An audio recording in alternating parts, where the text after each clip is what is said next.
예수님의 존재까지도 부정한 시기가 있었지요. 저도 어렸을 때 보면은 예수를 아예 인정하지 않는, 예수가 누구야?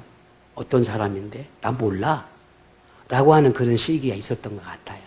근데 현대에 보게 되면 교회가 많이 이제 세워지고 또 전도를 많이 하다 보니까 지금은 예수에 대해서는 이제 거부 반응이 없이 다 예수를 알게 되고 또 많은 학식이 높아지고 배움의 지식들이 높아지면서 아, 예수가 역사적인 인물이구나라고 하는 걸 인정하는 그런 시대가 되긴 했어요.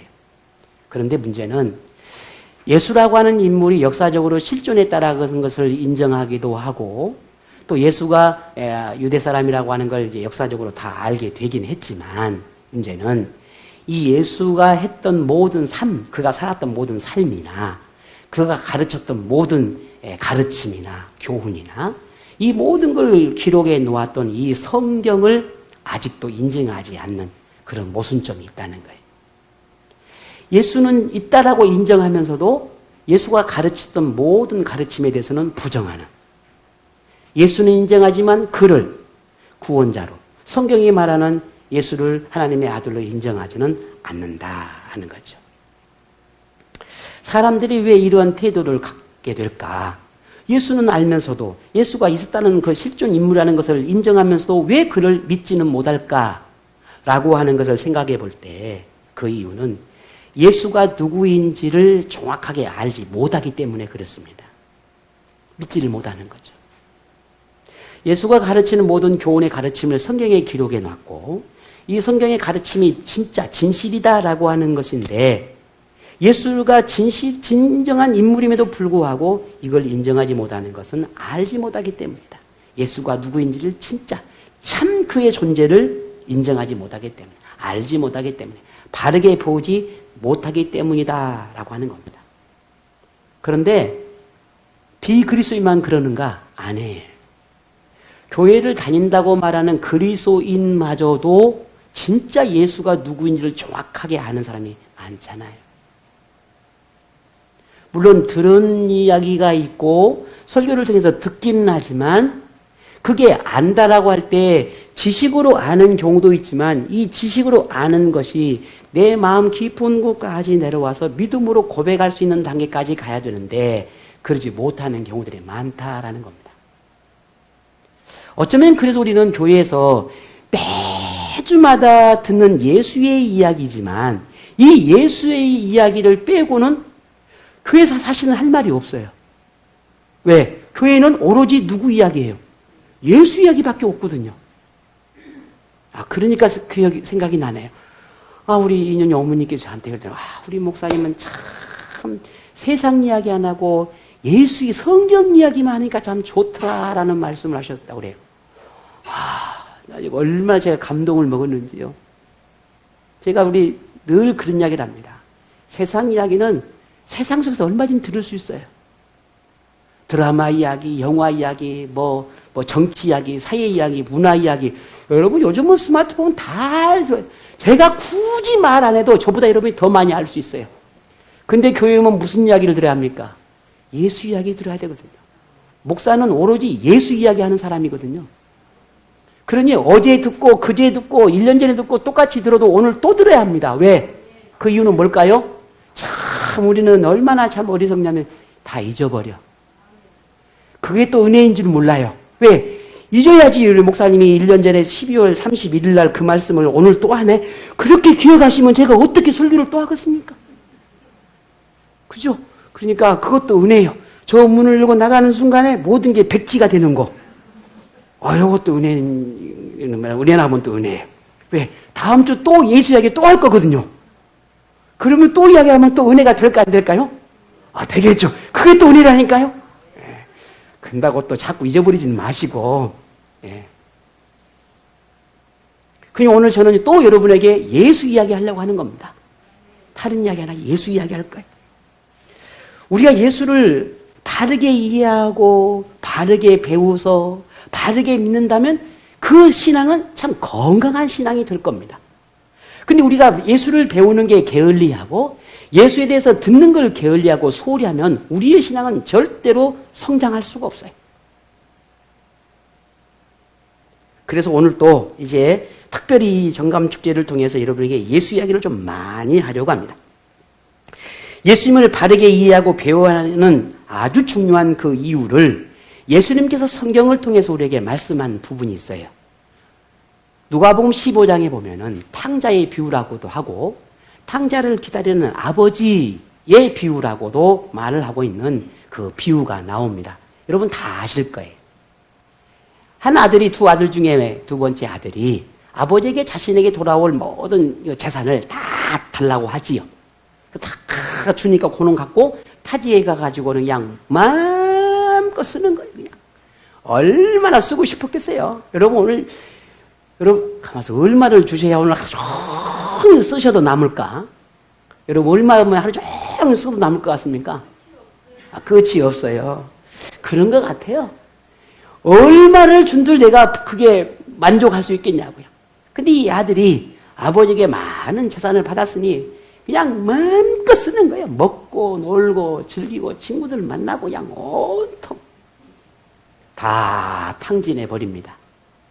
아무것도 남은 게 없어요. 그야말로 우리 좀 전라도 말로 생거지 같은 삶을 살 수밖에 없는 거예요. 결국 이 아들이 선택한 건 단 하나였어요. 뭡니까? 아버지께로 가는 거예요. 그의 인생이 어디서 못하겠어? 다시 아버지한테 가서 싹싹 빌어야 하는 밖에 없죠. 이 아들은 다시 아버지께 돌아가게 되는데 아버지는 그 아들을 아무것도 묻지 아니하고 극진한 대접을 하며 그 아들을 맞아들입니다. 이게 누가복음 15장에 나오는 탕자의 이야기지요. 그 아버지의 마음이 얼마나 그 아버지의 사랑이 큰지에 대한 비유가 거기서 우리는 알 수 있습니다. 그런데 만일 얼마 지나지 않아서 다시 아버지를 떠난 아들이 되었다면 어떨까 하는 거예요. 이번엔 아버지를 떠난 이유가 좀 달라요. 이제는 아버지의 돈을 가지고 가서 다 탕진했다면 이번에는 이제 자신이 지난 잘못을 생각해 보니까 아버지가 자신에게 베풀어준 사랑이 얼마나 큰지를 새삼 느끼게 되는 겁니다. 그래서 그 사랑이 뭔가 조금이라도 내가 좀 보답하고 싶은 거예요. 왜? 지난 과오를 조금 씻어내고 싶은 거예요. 그래서 내가 이번에 아버지를 떠나서 이제는 돈을 좀 왕창 벌어야 되겠다.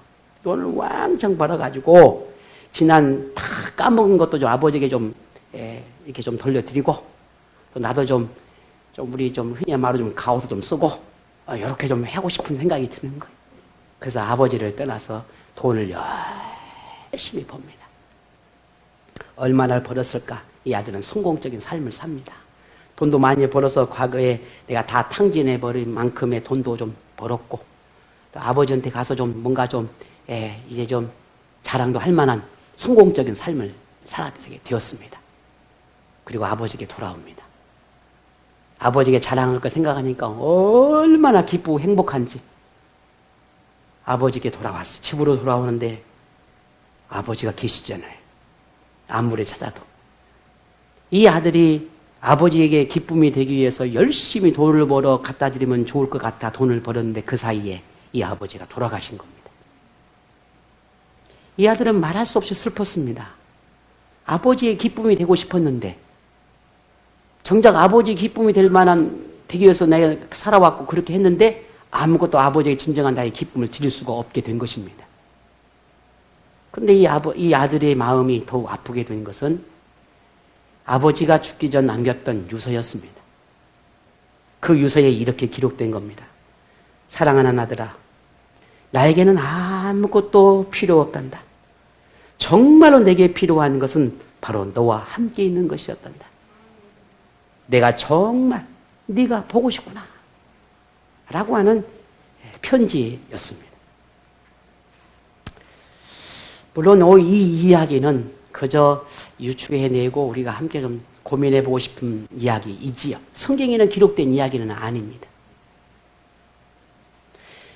이 이야기는 우리가 예수님을 믿는다고 할 때 예수를 아는 것이 얼마나 중요한가라는 거예요. 우리가 삶을 살아감에 있어서도 부모와 자식 간에도 자식도 부모와 부모가 자식을 안다는 게 얼마나 중요한지에 대해서 우리가 늘 느끼고 아는 바 아닙니까? 우리 신앙생활 속도 마찬가지입니다. 하나님을 알 때 바르게 알아야죠. 그래야 우리의 신앙의 삶이 행복한 것입니다. 우리가 믿는다고 할 때 그 믿음이 단지 내 생각이나 혹은 내 경험이나 혹은 무작정 믿는다면은 그 신앙생활에는 절대로 도움이 되지 않습니다. 믿음의 대상인 예수님을 바르게 알지 못한다면 그 믿음은 우리는 쉽게 유혹에 넘어지고 어떤 상황이 되면 내 그 믿음마저도 버려버리실 수 있어요. 우리가 신앙생활을 하는 사람은 아미 신앙의 연륜과 상관없이 처음 하나님 만났을 때 그 만남을 통해서 많은 은혜도 누리고 하나님께서 통해서 기도로 응답해 주셔서 많은 문제도 해결되어지고 그래서 지금은 참 많은 행복하게 살아갈 수 있는 최적의 조건 하나를 만들어 주셨어요. 근데 안타까운 건 뭐냐면 그렇게 만들어주는 그 행복한 것들을 이제는 누린이라고 하나님을 버리는 거예요. 그걸 누린이라고 하나님을 멀리하는 거예요. 그게 오히려 하나님 주셨으니 그걸 하나님이 내게 즐겁고 행복하게 살라 하는데 이제 그걸 지키느라고 하나님을 버리는 거예요. 얼마나 어리석고 무지한 자인지. 그런 사람 참 많아요. 그러라고 하나님 주신 거 아니잖아요.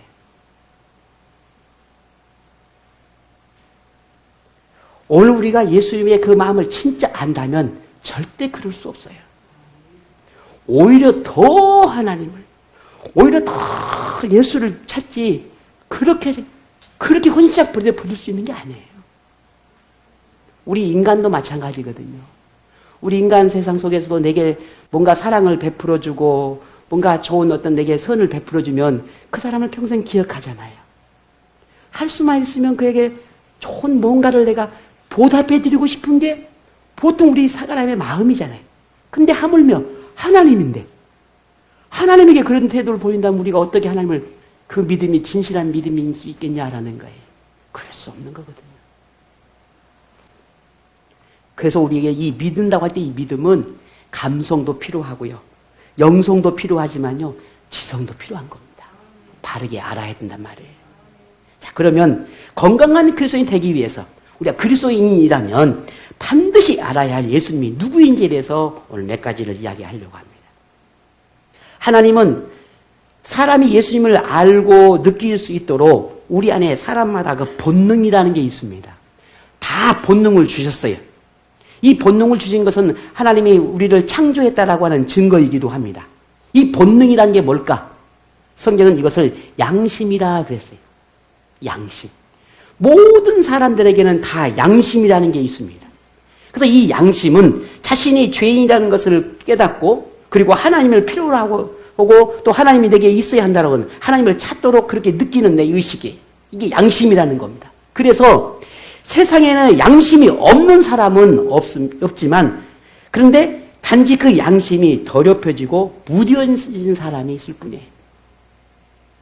어머 저 사람이 양심도 없어 아니라 양심이 없는 게 아니라 그 양심은 있지만 그 양심은 무뎌진 거예요.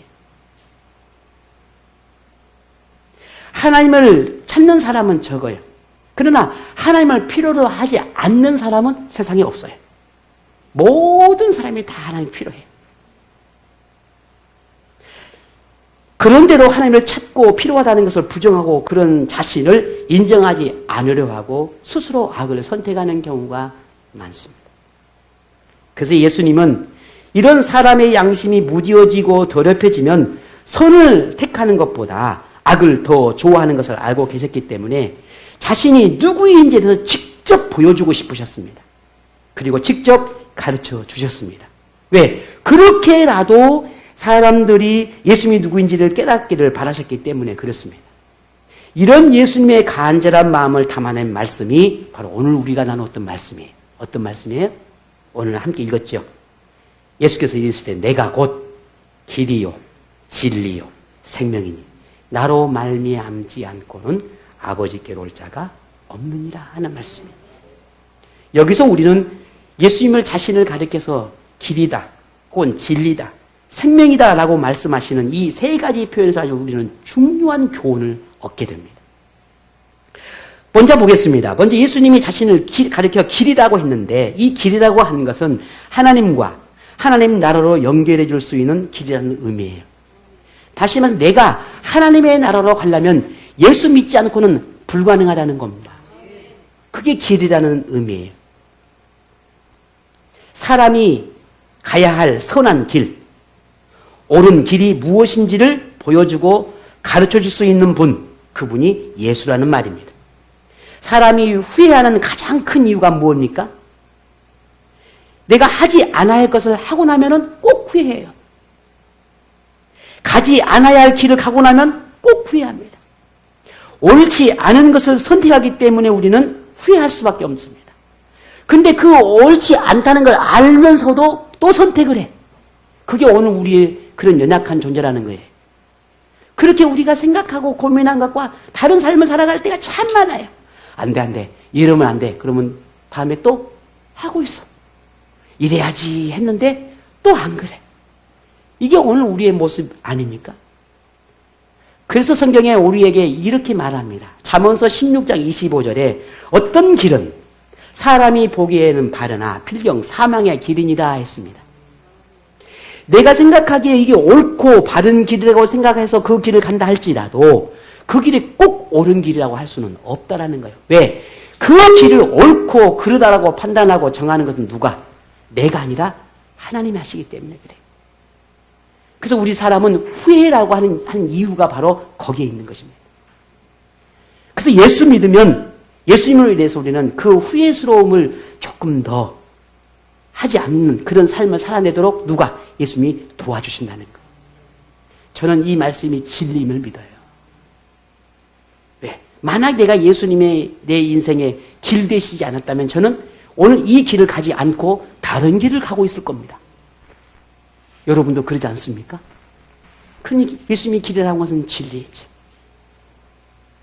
예수님 자신을 또 한번 진리라고 말하는데 이 진리라고 말씀하신 것은 변하지 않는 영원 불변하다라고 하는 의미입니다. 사람이 사람에게 상처와 아픔을 경험하는 것은 처음 모습과 달라졌기 때문이에요.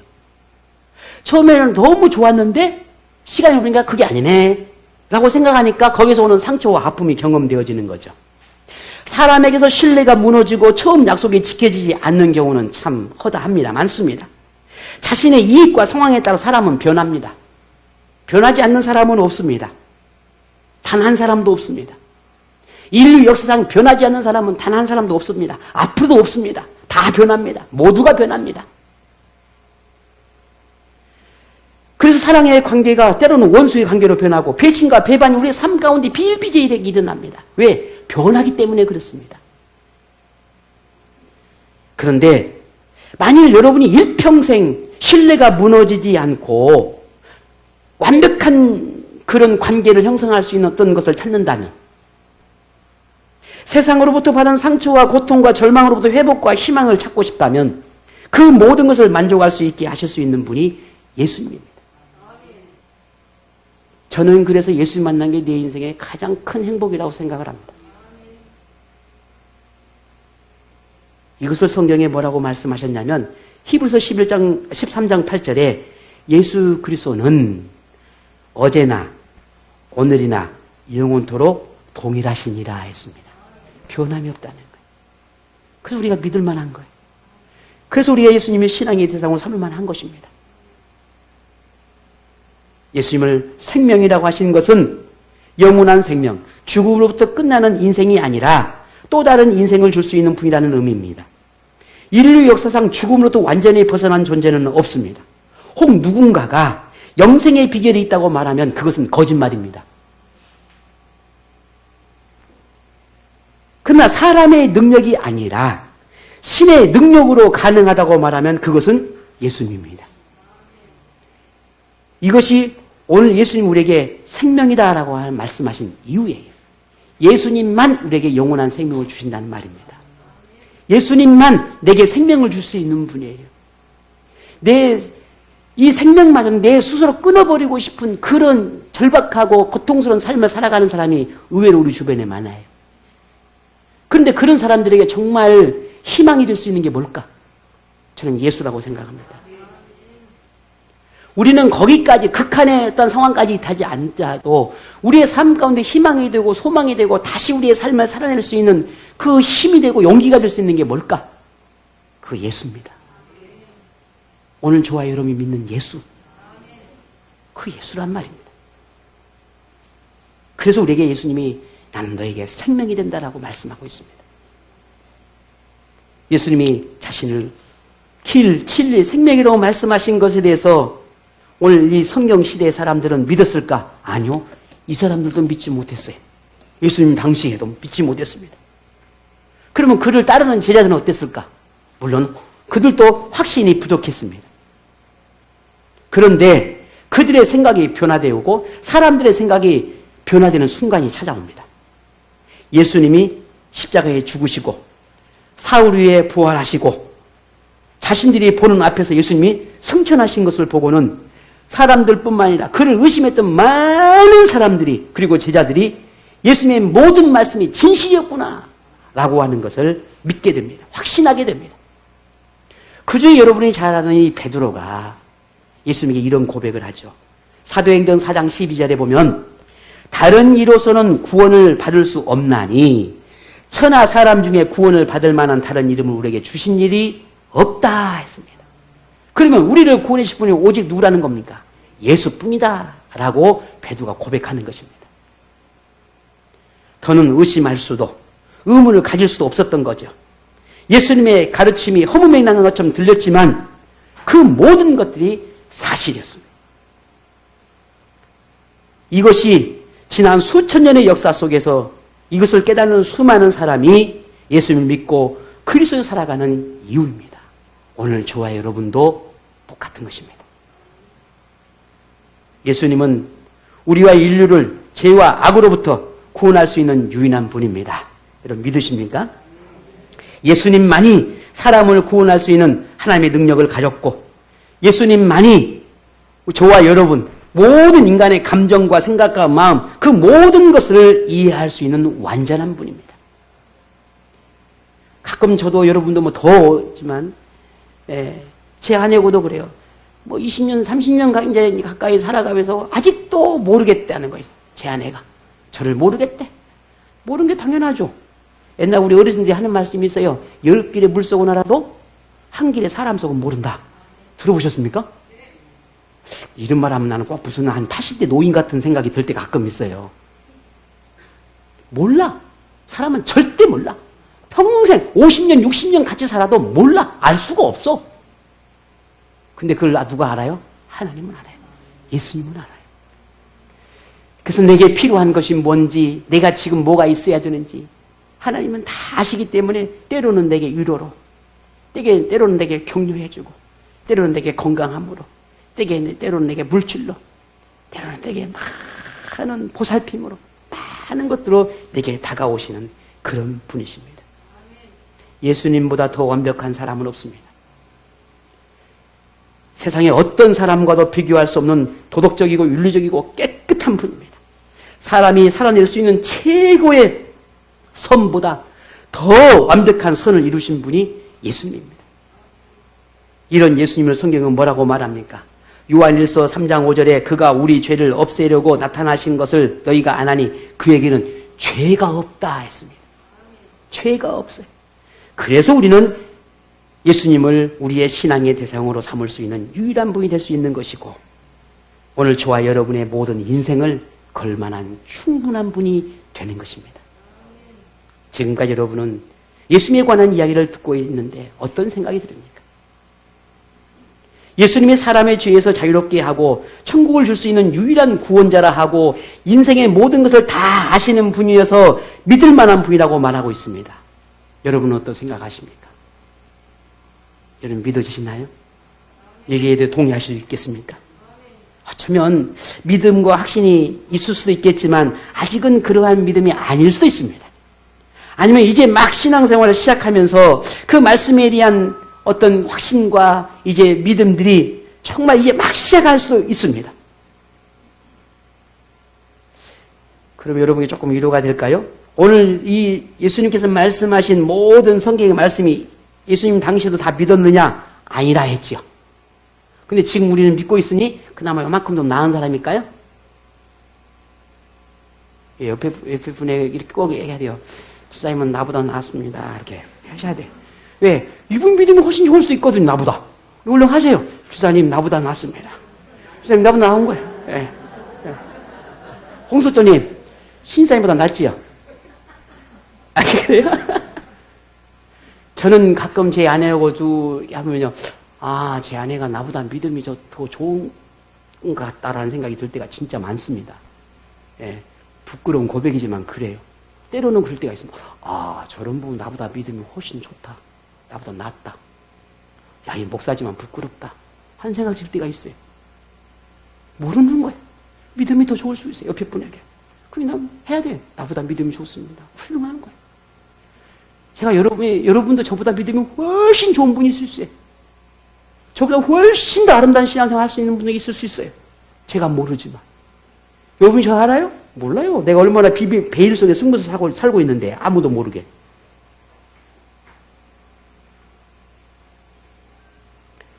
자, 오늘 여러분이나 저나 우리가 유일하게 완전한 분 오직 예수밖에 없어요.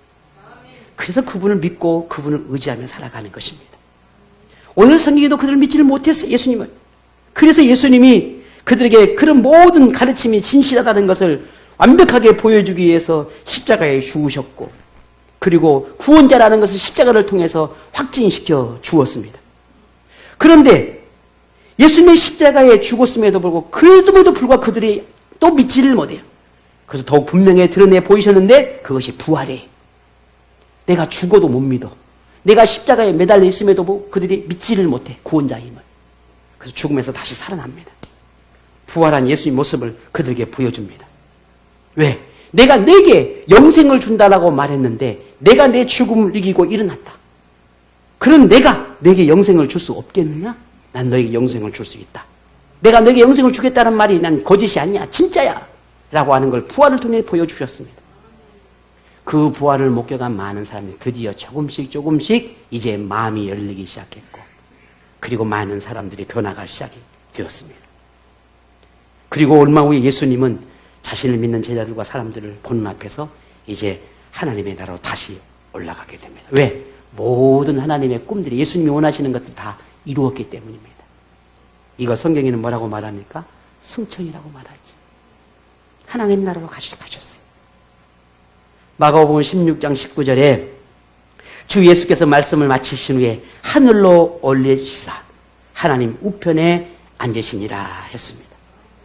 지금으로부터 2023년 전 예수님은 유대 베들레헴 어느 작은 마을에 태어나서 33년이라고 하는 짧은 인생을 살면서 하나님으로부터 구원자로 보냄을 받아 구원자로서의 이루어야 할 모든 사역을 다 마치고 지금은 하나님 나라에 계십니다. 그리고 마지막 때에 다시 우리에게 오신다고 하셨습니다. 그 마지막 때가 되면 인류에 사는 모든 사람은 두 부류로 나눠지게 됩니다. 하나는 지옥, 하나는 천국입니다. 예수를 인정하고 믿는 사람은 그들을 하나님의 나라인 천국으로 그를 인도해 가겠지만, 그렇지 않는 사람은 지옥으로 갈 수밖에 없는 것이 성경의 모든 가르침이고 진리입니다. 지금 여러분에게는 선택의 기회가 주어졌습니다. 여러분은 어떤 선택을 하겠습니까? 이미 예수님을 구주로 믿고 있다면 그 믿음을 평생 지켜가기를 바랍니다. 만일 지금까지 확신과 믿음이 조금이라도 좀 부족했다면 이제라도 주님을 향하는 그 믿음과 확신을 더욱 굳건히 해 가시기를 바랍니다. 혹 이제 여러분이 신앙생활을 이제 시작하고 혹 이제 믿어봐야 되겠다라고 하는 마음의 결단을 가지고 시작한 분이 있다고 한다면 이제 조금씩 더 예수님을 알아가기를 바랍니다. 도대체 예수님이 어떤 분일까? 성경을 통해서, 설교를 통해서 혹은 갖가지 방법을 통해서 더 깊이 알아가고 배워갈 수 있기를 바랍니다. 분명히 말합니다. 사도행전 16장 31절에 주 예수를 믿으라.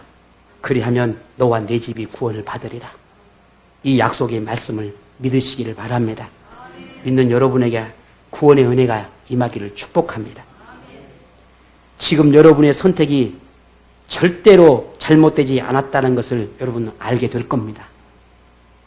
우리가 예수 믿는 것이 결코 후회하지 않을 거라고 하는 인생의 최고의 선택이라고 하는 것을 여러분 이제 분명하고 확신하게 느끼고 깨달을 때가 올 것입니다. 왜? 그것은 거짓이 아니기 때문입니다. 예수님을 구주로 믿는 사람은 반드시 영생을 얻는 복을 누리지만 이 땅에서도 믿음을 갖고 살아가는 모든 날 동안에 예수님이 베푸신 은혜도 누리게 됩니다. 만약에 예수 믿는데 내가 지금의 삶에 행복하지 않다. 저는 그러면 예수 믿을 이유가 없다고 생각을 합니다. 내가 언제 죽을 줄도 모르고 언제 내가 볼 줄도 모르는 하나님의 나라만 쳐다만 보고 산다면 그게 어떻게 신앙생활이 되겠습니까? 예수님은 그런 신앙생활을 원하지 않아요. 그런 믿음 바라지도 않고요. 그렇게 우리에게 요구하지도 않고요. 그런 분도 아니고요. 우리가 먼 미래에 어쩌면 내 마지막 인생의 마지막 그 순간에 허락된 하나님의 나라이긴 하나 지금 믿음의 삶을 살아가는 우리의 모든 삶 속에서 필요한 것을 다 공급하시고 내가 행복해지기를 원하는 것이 예수님이에요. 그것을 우리에게 이렇게 말씀하시잖아요. 여러분 잘 아시지 않습니까? 마태복음 11장 28절에 수고하고 무거운 짐진 자들아 다 내게로 오라. 내가 너희를 쉬게 하리라. 왜 이 말씀을 하셨겠습니까? 지금 너의 삶 가운데 그 모든 것 짐들을 다 내려놔라. 내가 다 너의 짐을 내가 대신 지어주마. 이게 먼 미래 이야기 아니라 믿는 순간부터 지금 이 순간에도 주님이 여전히 내게 그런 분이라는 것을 말씀하고 계시는 겁니다. 그러므로 이제부터는 예수님을 믿고 마음에 품는 인생을 살아가기를 바랍니다. 여러분을 구원하시는 예수님을 믿고 인생을 맡기고 예수님을 따라가는 행복한 인생을 바꾸어 가기를 바랍니다. 신앙생활에서 여러분이 알아야 할 매우 중요한 한 가지가 더 있다는 것을 여러분 말씀드리고 싶습니다. 예수를 믿는다는 것은 개인의 믿음만으로는 부족하다는 겁니다. 신앙생활은 믿음만 있다고 가능한 것이 아니라 교회의 공동체와 믿음의 지체들과의 관계가 또한 중요하다는 것을 우리는 알아야 합니다. 왜냐하면 교회의 공동체 안에 함께하는 믿음의 지체들과 더불어 가르침을 받고 깨닫고 느끼고 경험한 것을 나누고 보태고 더해지면서 서로에게 믿음의 도전이 되고 더 굳건한 믿음으로 성숙해가는 동기가 되기 때문에 그렇습니다. 그래서 교회 공동체 안에서 믿음의 지체들과의 어우림은 단지 친목이 아니라 관계인 것입니다. 신앙생활에서 너무나 중요한 관계. 이 관계가 무너지면 우리의 신앙도 무너집니다. 그러므로 이제는 예수님과의 관계처럼 우리 믿음의 지체들과의 관계도 중요하게 여기고 교회 공동체의 생활도 더 깊게 이루어가기를 바랍니다. 바라건대 이번 정감축제가 또 다른 그런 시작이 되어지고 오늘 우리가 그런 관계 형성과 또 그런 친밀함들을 나눌 수 있는 그런 기회를 만들어 가고자 합니다. 그러니 여러분이 이 말씀을 붙들고 오늘 저녁에 이루어질 정감축제에 다 함께함으로 예수님에 대해서 더 깊이 알아가고 그것이 여러분의 신앙생활의 지표가 되고 여러분이 알고 깨닫고 경험한 그 진리를 우리 옆에 있는 우리 사랑하는 믿음의 제도가 함께 나누면서 그렇게 성경에서 약속한 모든 복과 은혜를 평생 누리며 살아가는 복된 인생이 여러분 모두에게 일어나기를 축복합니다.